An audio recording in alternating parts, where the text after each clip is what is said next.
Giving all praises, honors, and glories unto Yahweh Ba'ashim Yahweh Shai Ba'ashim Akakwadash. Double honors to the apostles and the elders, a great millstone that told me this truth that rule well. Shalom to the elect scattered through the four corners of the earth. My name is Kodash Paya. Just a real quick update. It is now October 13, 2023. Friday the 13th.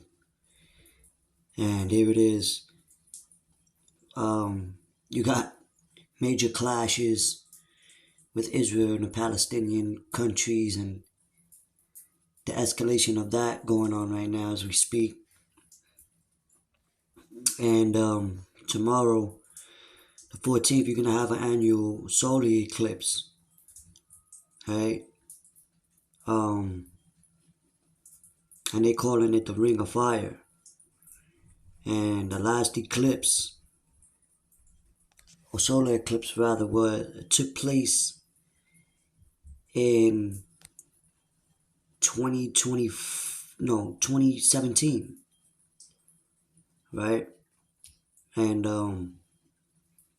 there's always been historical events that took place during like the blood moons, eclipses, things of that nature, even in ancient times, right? Where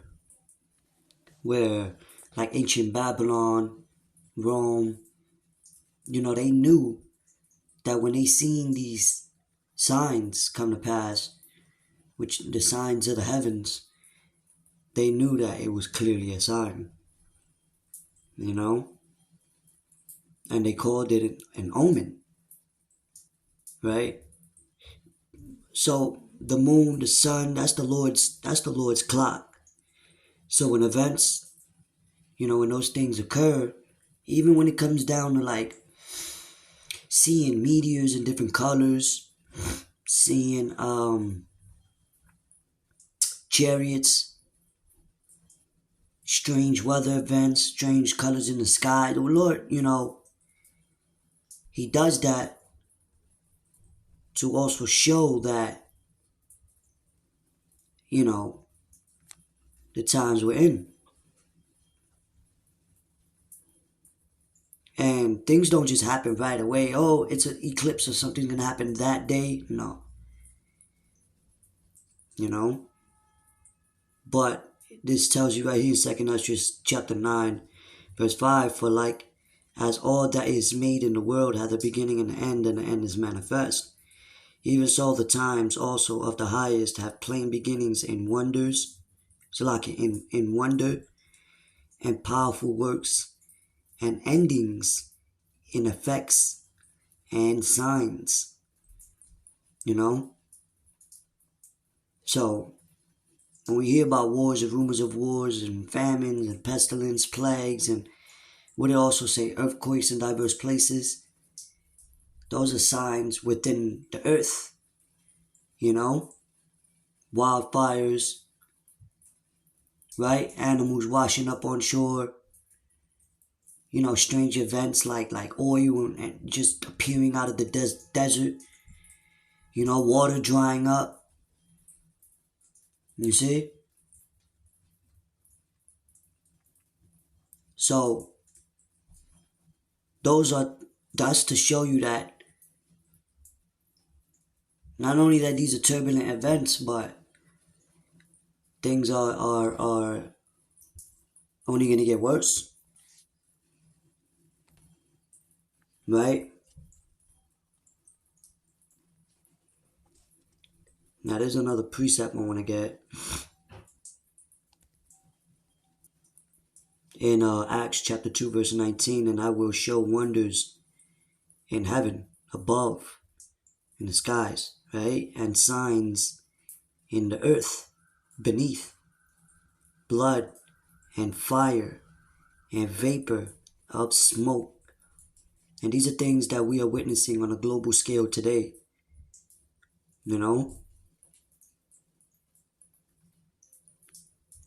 Signs in the heavens and signs on the earth.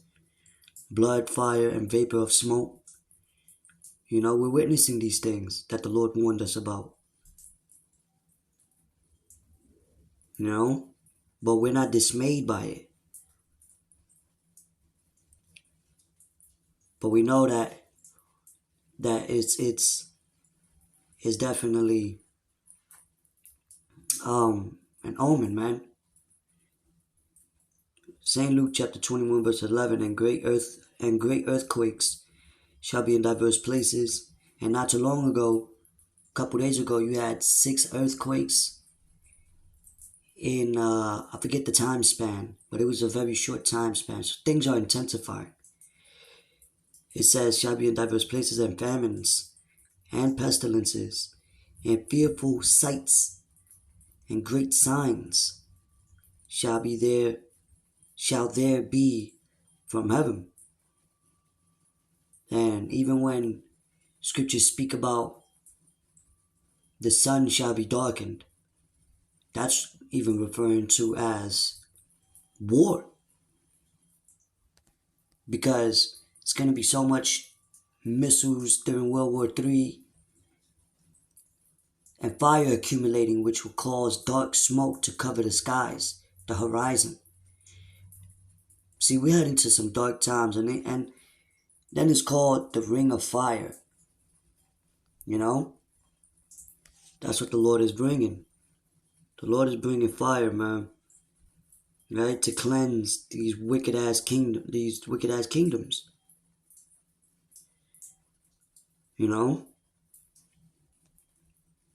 Solar eclipses have historically been viewed as omens that bring about death and destruction, but in reality they are harmless. They even helped provide Einstein's theory of relativity, which Einstein was a fucking Amalekite, right? But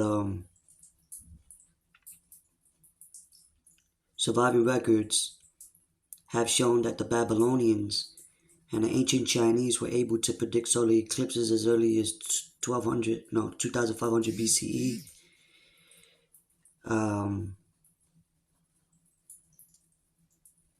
They would predict that danger was coming.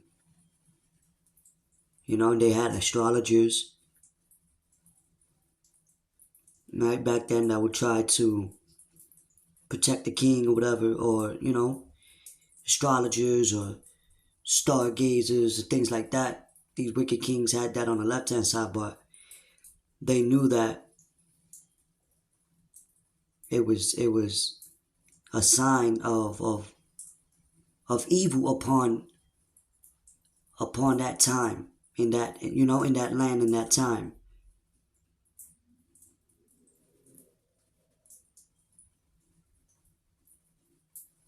Right?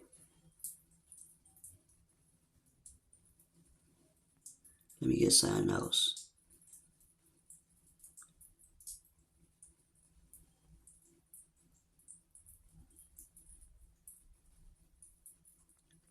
So you had like little historical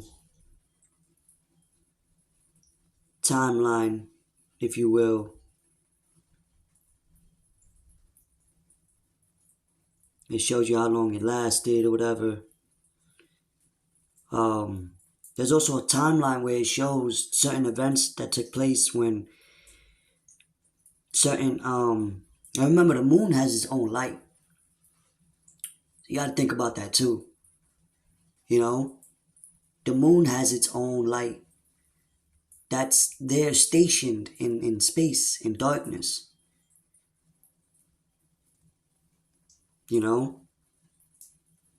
So whenever you have like a blue moon or yellow moon or pink or red blood moon, or when the moon goes in front of the sun, or whatever, these are different signs as well as occurrences. It says, like the ancient Chinese, the Babylonians believed that solar eclipses were bad omens for kings and rulers. That's what it say right there.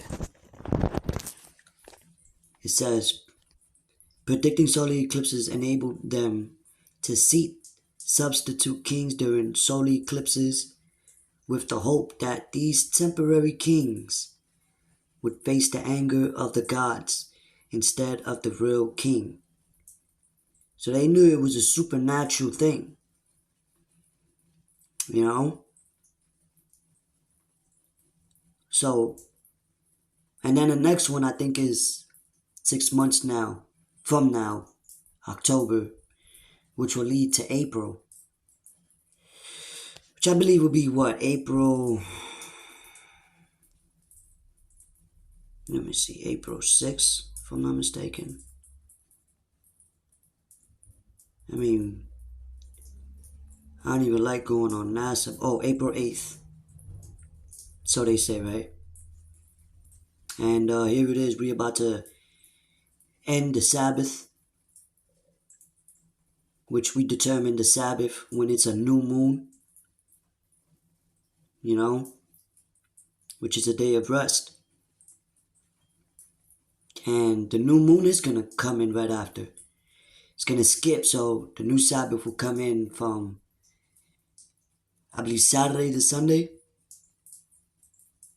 right? So that's how we able to know the time throughout the weeks and the months and for seasons, you know.